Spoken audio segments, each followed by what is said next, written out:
Hello student, today we are going to discuss chapter 4 sonic run. इसमें हम बात करेंगे नेक्स्ट टॉपिक हमारा है मूविंग कॉइल गैल्वेनोमीटर। हमें फर्स्ट ऑफ ऑल हमें पता हो कि गैल्वेनोमीटर क्या होता है। ठीक, गैल्वेनोमीटर क्या है? एक डिवाइस है। ये डिवाइस को यूज करके हम क्या है स्मॉल करंट की डिफ्लेक्शन को मेजर करते हैं।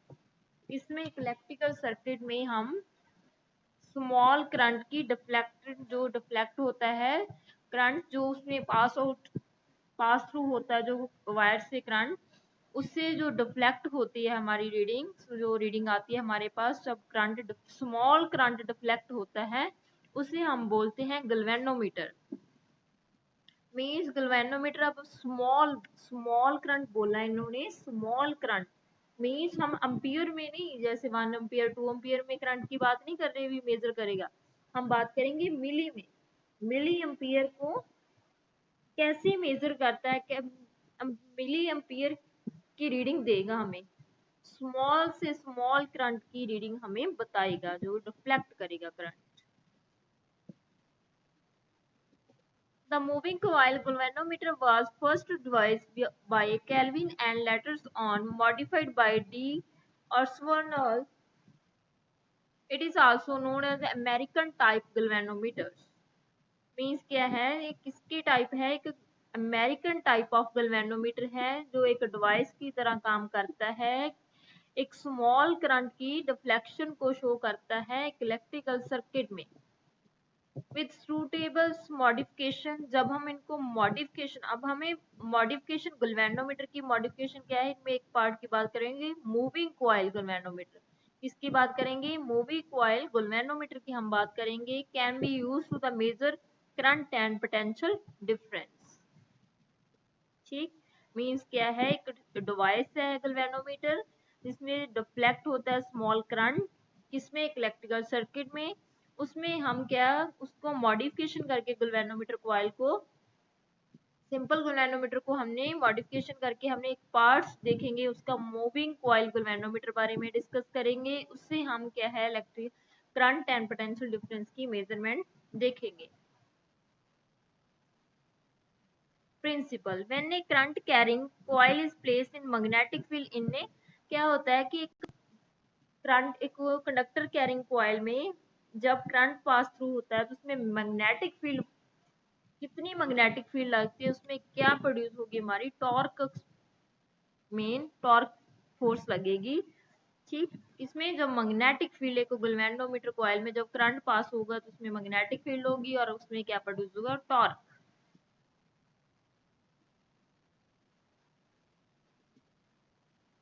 कंस्ट्रक्शन, कंस्ट्रक्शन में क्या है, एक consist of a coil is of a coil A B C D. एक कॉइल ले लेंगे हम जिसका नाम है A B C D. Between two pole, उसके बीच क्या होंगे? दो पोल होंगे, एक का नाम एन होगा और एक का नाम एस होगा। The coil is on a non, वो किसकी बनी होगी? वो कॉइल नॉन मेटेलिक फ्रेम होगा, उसके आसपास सेंटर में एक सॉफ्ट आयरन कोर वायर होगी। The coil is suspended from the torsion's head with a phosphorus bronzoin wire. The other end of the coil is attached to a hair spring. A small concave mirror M is attached to the suspension wires. The whole arrangement encloses a magnetic case to avoid disturbance due to airs. The galvanometer can be labeled with the help of leveling screws so that the coils can rotate freely without touching the iron core or the pole of the magnet. To contact the galvanometer in the circuit, two binding screw T1 and T2 are provided at the back of the case of galvanometers. Means क्या है, हमारे पास क्या होता है, जैसे यहाँ पर एक टॉर्क लगती है, ठीक, और इसमें एक रॉड लगती है और इस रॉड को हम एक स्प्रिंग के साथ टिल्ट करता हुआ स्प्रिंग के साथ ऐसे, ठीक, इन्हें हम एक स्प्रिंग के साथ अटैच कर देते हैं। ठीक, और यहाँ पर क्या है, स्प्रिंग के साथ अपना टॉर्क T2। नेक्स्ट टॉर्क होता है जहाँ पर हमारे क्या होते हैं, पोल होते हैं। ये हमारा एन पोल होता है, जहाँ पर एस पोल होता है। ये हमारी टर्निंग पॉइंट T1 होती है और ये टॉर्क T2 होती है। ठीक। और यहाँ पर एक रॉड लगी होती है जो एक सॉफ्ट आयरन कोर का बना होता है। यहाँ पर क्या होती है, मैग्नेटिक फील्ड पास होती है। इस मैग्नेटिक फील्ड जितनी ज्यादा हमारे पास, जितनी ज्यादा टर्न्स होंगे, मीन जितनी ज्यादा ये वायर के होंगियां, उतनी ज्यादा हमारे पास करंट होगा और उतनी ज्यादा हमारे पास टॉर्क होगी। ठीक। मीन्स क्या है, जो लूप होती है, करंट लूप होती है, उसमें क्या है, जो हमारा torque on A current loop place कितने करती है, मैग्नेटिक फील्ड। जितनी ज्यादा हमारे पास टर्न्स होंगियां, उतनी ज्यादा हमारे पास करंट होगा। जितनी ज्यादा करंट होगा उतनी ज्यादा हमारे पास टॉर्क होगी। अगर ज्यादा मैग्नेटिक फील्ड होगी तो ज्यादा टॉर्क होगी। ठीक। जब टॉर्क होगी तो मीन्स हमारा जो करंट पास होगा, उतनी ज्यादा उसमें रोटेशन आएंगी और हमें वो कॉइल हमें स्केल में रीडिंग देंगी। ठीक। और उससे हम क्या करेंगे, रीडिंग को नोट कर लेंगे। मेन हमारी थ्योरी क्या है कि ये जितना ज्यादा थोड़ा सा टिल्ड होना चाहिए, मीन थोड़ा सा टेढ़ा होना चाहिए। एक सॉफ्ट आयरन कोर का बना होता है, मीन जिसमें जब मैग्नेटिक फील्ड पास होती है तो उसमें बहुत ज्यादा स्ट्रॉन्ग फोर्स होती है उसके पास, सॉफ्ट आयरन कोर के पास। मीन्स हमें पता क्या करना है, मेन हमें जो मेन जो रिजल्ट निकालना वो क्या है, जितनी ज्यादा हमारे पास मोर करंट, जितना ज्यादा करंट, ठीक, उतनी ज्यादा हमारे पास क्या होगी, उतनी ज्यादा हमारे पास टॉर्क होगी, मोर टॉर्क। ठीक। जितनी ज्यादा हमारे पास टॉर्क होगी उतनी ज्यादा हमारे पास डिफ्लेक्ट होगी, जहां हमारे पास उतनी ज्यादा रोटेशन होगी, मोर रोटेशन। बात समझ में आई। मीन्स जितना ज्यादा करंट होगा उतनी ज्यादा टॉर्क होगी, जितनी ज्यादा टॉर्क होगी उतनी ज्यादा रोटेशन होगी, और फिर हम क्या करेंगे, उससे हम क्या, रोटेशन से हम स्केल पर रीडिंग नोट कर लेंगे। मीन्स हमने पता इनपुट क्या होगी हमारी, ज्यादा करंट देंगे और आउटपुट में हमें क्या मिलेगी, ज्यादा डिफ्लेक्शन या ज्यादा रोटेशन। ठीक।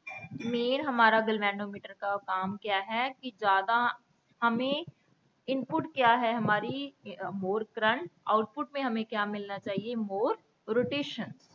ठीक। तो जो मैग्नेटिक फील्ड की जो डिफ्लेक्शन होगी, हम राइट हैंड फिगर अपना हैंड लेंगे, जो हमारी फिंगर्स होंगी उन्हें हम करंट की डायरेक्शन में रोटेट करेंगे, मोड़ेंगे, और जो थंब होगा हमारा बार वाली डायरेक्शन देगा। ठीक। तो मीन्स राइट हैंड रूल से हम क्या करेंगे, जो हमारी फिंगर्स होंगी उन्हें हम करंट की डायरेक्शन में रखेंगे, और जो हमारा थंब होगा वो हमारा डायरेक्शन देगा हमें, तो वो आउटवर्ड देगा। ठीक है, बार वाली। तो थ्योरी क्या है, मीन्स अब क्या होगा कि अब इसमें जब करंट फ्लो होगा तो टॉर्क प्रोड्यूस होगी। तो टॉर्क हमारी क्या होगी, जितनी हमारी टॉर्क होगी, ठीक, उतनी ज्यादा हमारी रोटेशन होगी। मीन्स अप्लाइड टॉर्क, जैसे हमें डायग्राम में भी शो किया गया है। यहाँ पर के एक पोल है, एक एन पोल है, एक एस पोल है, जहाँ पर हमारी सॉफ्ट आयरन की कोयल बनी हुई है, थोड़ी सी टिल्ड की गई है। और जैसे हम एक बुक बुक ले लें और इनको एक थ्रेड के साथ इनको लमका दे, तो तब क्या होगा कि इनको मोड़ी चले, रोटेट करी चले, रोटेट करी चले, मीन्स वहां पर कौन काम करे, स्प्रिंग है। तो स्प्रिंग में क्या होगा, एक रीस्टोरिंग, एक ट्विस्ट, मीन्स एक ट्विस्ट फोर्स उनके, ठीक है, ट्विस्ट फोर्स लगेगी, जो उस फोर्स को हम क्या बोलते हैं, रीस्टोरिंग फोर्स। तो स्प्रिंग में क्या कौन सी फोर्स होती है, रीस्टोरिंग फोर्स। मीन्स हम उन्हें बुक को रोटेट करी चलेंगे, करी चलेंगे, करी चलेंगे, तो ऐसा पॉइंट आता है उसमें क्या पैदा हो जाती है, एक रीस्टोरिंग फोर्स पैदा हो जाती है। ठीक। तो वो किसके इक्वल होती है, ठीक, वो होती है डिफ्लेक्टिंग, जितनी डिफ्लेक्ट हुई हमारी torque equal to restoring torque. Means जो फोर्स ऑन आर्म है ए बी की, ए बी की, वो किसके इक्वल है, नंबर ऑफ टर्न्स, बी उसमें magnetic field, I means current, L उसकी लेंथ, वो आउटवर्ड, इनवर्ड भी हमारी क्या है, सी डी की N B L I same direction है, सेम आउटवर्ड फोर्स लग रही है, एक हमारी इनवर्ड लग रही है.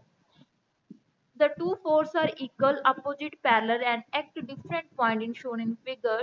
Hence, the two forces constitute a torque as the coil rotate under the effect of torque. इसका इफेक्ट होता है टॉर्क का, मीन्स उसमें एक बदले की भावना आ जाती है, मीन्स उसमें एक ट्विस्ट पैदा हो जाता है. जो ट्विस्ट होता है उस कौन सा होता है डेवलप, रीस्टोरिंग फोर्स पैदा हो जाती है जब उन्हें हम बुक को रोटेट करेंगे एक थ्रेड के साथ, जैसे थ्रेड के साथ कोई चीज बनी हो तो उसको हम जब रोटेट कराएंगे, कभी इनवर्ड होगा कभी आउटवर्ड होगा, तो उसमें एक रोटेशन जी हो जाएगी, तो उसमें कौन सी फोर्स होगी, वो ट्विस्ट फोर्स हो जाएगी. तो वो कौन सी फोर्स अप्लाइड करेगा, रीस्टोरिंग टॉर्क होगी, डेवलप करेगा सस्पेंशन वायर. ठीक, then the coil will rotate till the deflecting torque acting on the coil due to flow of current is balanced by the restoring torque developed in the suspension wire due to twisting. तो उससे क्या होगा, twisting, twisting मतलब कि जब rotate कर ही जाएंगे हम उन्हें, उसमें एक फोर्स पैदा हो जाएगी, वो कौन सी होगी, रीस्टोरिंग फोर्स. तो किस उस देयरफॉर इन इक्विलिब्रियम पोजीशन पे आ जाएंगे. तो कौन सी होती है, जितनी ज्यादा डिफ्लेक्टिंग टॉर्क होगी वो किसके इक्वल होगी, हमारी रीस्टोरिंग टॉर्क.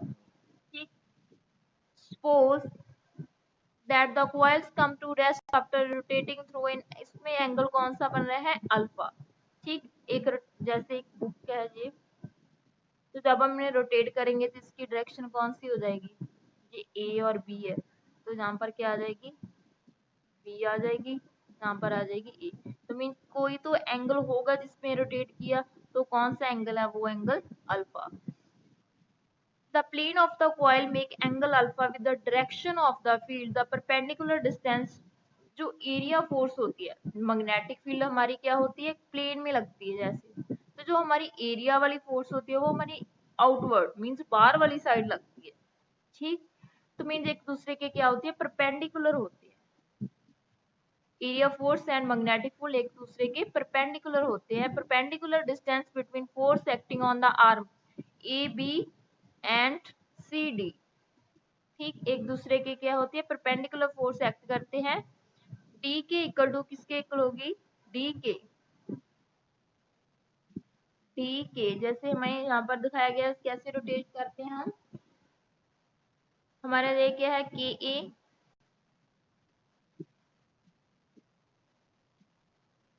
हमारा जो डी ए मीन्स बैलेंस कर, जितनी फोर्स हम ए और एफ में इधरली साइड लाएंगे, सपोज लेफ्ट में हम 5 न्यूटन लगाए तो इधर अप लगा रहे थे इधर डाउन, जिधर अप लगा रहे थे इधर डाउन. ठीक, तो मीन्स एक दूसरे को क्या करते हैं, बैलेंस करते हैं. तो ये कितनी किसके इक्वल होती है जी, हमारे एंगल कितना बन रहा है, मैग्नेटिक फील्ड और एरिया के बीच के भी हमारा अल्फा एंगल बन रहा है, और जो टोटल इनके बीच डिस्टेंस है वो बी है, और यहाँ पर क्या, बी कॉज अल्फा. तो जो हमारी डी की है मीन्स जो हमारी कॉज अल्फा किसके इक्वल होगा, डी के बाई ए डी. डी की हमें पता नहीं कौन सी है, डी ए पे है और ए के, तो हमें क्या पता है, डी के हम निकाल लेंगे, किसके इक्वल होगी हमारी, डी के equal to A D cos alpha. A D की वैल्यू कितनी है, ए डी की वैल्यू कितनी है हमारे पास, ए डी बी वैल्यू, तो बी कॉज अल्फा आ जाएगा, ये वहां पर शो किया. ठीक, अब deflecting torque acting on the coil equal to other force multiply D के, मीन जो होर फोर्स जो टॉर्क एक सॉफ्ट आयरन कोर पर नंबर ऑफ टर्न्स जिन्हें कॉइल्स पर लग रही है वो कौन सी फोर्स है, एक नंबर ऑफ टर्न्स, एक मैग्नेटिक फील्ड, एक करंट, एक लेंथ, मल्टीप्लाई जो उसमें टॉर्क जो ट्विस्ट हुई है रीस्टोरिंग फोर्स वो कितनी है, बी कॉस अल्फा. हमने क्या निकालना है, जो एल और बी है क्या, area means number of turns, तो किसके इक्वल आती है हमारी, ए के, ए के इक्वल. तो मीन्स हमारी वैल्यू क्या आ जाएगी, N B I A cos alpha. ठीक,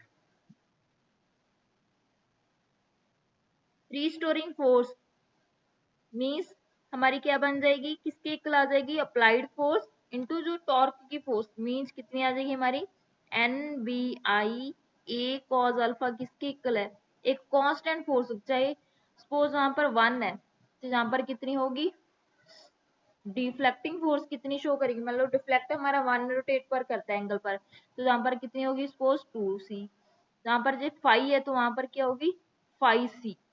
ठीक, नंबर जितनी जहां पर होगी उतनी ज्यादा यहाँ पर रोटेशन होगी, तो मीन्स फाई हमारी किसके इक्वल होगी, कांस्टेंट के अल्फा। ठीक, के अल्फा, तो हम किसकी वैल्यू निकालनी है, आई की, तो किसके इक्वल आ जाएगी हमारी आई की value, K by N B A alpha by cos alpha, ये क्या है हमारी constant value, I directly proportional है किसके, अल्फा बाई कॉस अल्फा। हमने स्टार्टिंग में भी क्या बात की थी कि जितना ज्यादा करंट, हमारी वैल्यू कौन सी आ गई, हमारी वैल्यू क्या आ गई, जितना ज्यादा करंट उतना ज्यादा हमारी क्या होगी, रोटेशन। रोटेशन मतलब किस पर, एंगल किस पर डिपेंड करती है, एंगल पर। मींस करंट, जितना ज्यादा करंट होगा उतनी ज्यादा डिफ्लेक्शन, यही हमने स्टार्टिंग में बताया था, और जितनी ज्यादा करंट होगा उतनी ज्यादा हमारी क्या होगी, डिफ्लेक्शन। एक दूसरे के क्या है, डायरेक्टली प्रोपोर्शनल है। Deflecting alpha produce not a directly proportional to the current passing through the galvanometer. Linear scale cannot be used for measuring the current in order to deflect the coil. तो इसके लिए हम एक radical magnetic field आई। Radical magnetic field means हमारे पास जो soft iron core एक cylindrical shape का बना उसे इसमें रखा जाता है, और यहाँ पर दो पोल्स होते हैं, एक एन और एस। तो जितनी ज्यादा मैग्नेटिक फील्ड जहां पर है तो यहाँ पर होगी, यहाँ से है तो यहाँ पर होगी, और यहाँ से है तो यहाँ, इसे हम क्या है कि जो soft iron strong magnetic field बनी होती है, मीन सॉफ्ट आयरन जो कोर होती है इस स्ट्रॉन्ग फेरोमैग्नेटिक की बनी होती है, जो material it force all magnetic field lines to pass through, means ये क्या करती है, जो सॉफ्ट आयरन कोर है जो फेरोमैग्नेटिक की बनी होती है, मैग्नेटिक फील्ड पास करती है अपने बीच से। तो इसमें नंबर ऑफ टर्न्स होती हैं, कितनी ज्यादा मैग्नेटिक फील्ड है, मींस डिफ्लेक्टिंग टॉर्क किसके इक्वल है, N B L I B, इसको हम क्या कहेंगे, ए एन बी एल ए।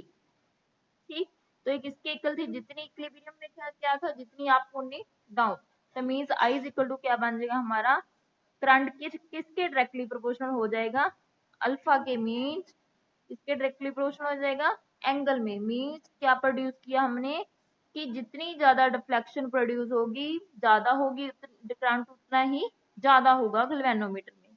यही हमारा क्या है, लीनियर स्केल। ठीक है, नेक्स्ट हमारा क्या होता है, सेंसिटिविटी।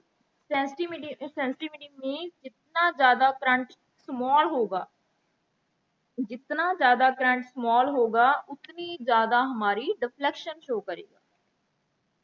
ठीक, सेंसिटिविटी मीन्स जितना ज्यादा करंट स्मॉल होगा उतनी ज्यादा हमारे पास डिफ्लेक्शन शो होगी, उतनी लार्ज डिफ्लेक्शन शो होगी।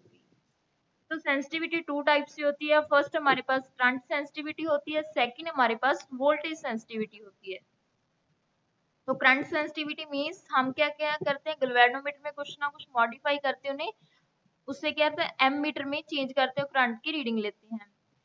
ठीक, और वोल्ट सेंसिटिविटी को क्या करते हैं हम, वो गैल्वेनोमीटर को चेंज करके हम उन्हें वोल्ट मीटर से रीडिंग लेते हैं। तो हमारी जो करंट है वो किसके इक्वल होता है, अल्फा बाय आई, मींस जितना ज्यादा करंट उतनी ज्यादा इनवर्सली उतनी कट सेंसिटिविटी, मींस जितना ज्यादा करंट, करंट सेंसिटिविटी क्या होगी, किसके इक्वल है, alpha by I, means N B A by K. ठीक, जितना ज्यादा सेंसिटिविटी होगी उतना ज्यादा हमारी रोटेशन होगी, और जितनी ज्यादा करंट होगा उतना ज्यादा हमारी डिफ्लेक्शन कट शो होगी, एक दूसरे से इनवर्सली प्रोपोर्शनल है। वोल्टेज इनवर्सली सेंसिटिविटी क्या है, जितना ज्यादा करंट, जितनी ज्यादा वोल्टेज उतनी घट क्या होगी हमारी डिफ्लेक्शन। मींस अगर हमारी वोल्टेज घट है तो डिफ्लेक्शन ज्यादा, अगर हमारी वोल्टेज ज्यादा है तो डिफ्लेक्शन घट होगी। ठीक, एक दूसरे के इनवर्सली प्रोपोर्शनल है। तो हमारी क्या होती है, किसके इक्वल आ जाती है हमारी, V is equal to I R. तो वो हमारी क्या होती है voltage sensitivity alpha by V means alpha by I R. तो किसके इक्वल आ जाती है NBA मीन किस पर डिपेंड करती है हमारी, means number of turns, magnetic field, area, और इनवर्सली प्रोपोर्शनल किसकी होती है R। ठीक है, मीन्स हमारी गैल्वेनोमीटर में हमें क्या पता चला कि जितना ज्यादा करंट होगा उतनी ज्यादा हमारी टॉर्क होगी, अगर टॉर्क होगी तो उतनी ज्यादा उसकी डिफ्लेक्शन होगी, और उससे हम स्केल की से रीडिंग लेंगे। तो मीन्स हमारी इनपुट क्या थी, जितना ज्यादा करंट, तो आउटपुट हमें क्या मिली, जितना ज्यादा हमारा रोटेशन। इन दोनों चीजों पर ही हमारी गैल्वेनोमीटर काम करता है। मीन्स हमें करंट और वोल्ट मीटर की रीडिंग लेने के लिए गैल्वेनोमीटर हमारी स्मॉल करंट की रीडिंग को डिफ्लेक्ट करता है, शो करता है, छोटे से छोटा मिली एम्पियर में डिनोट करता है।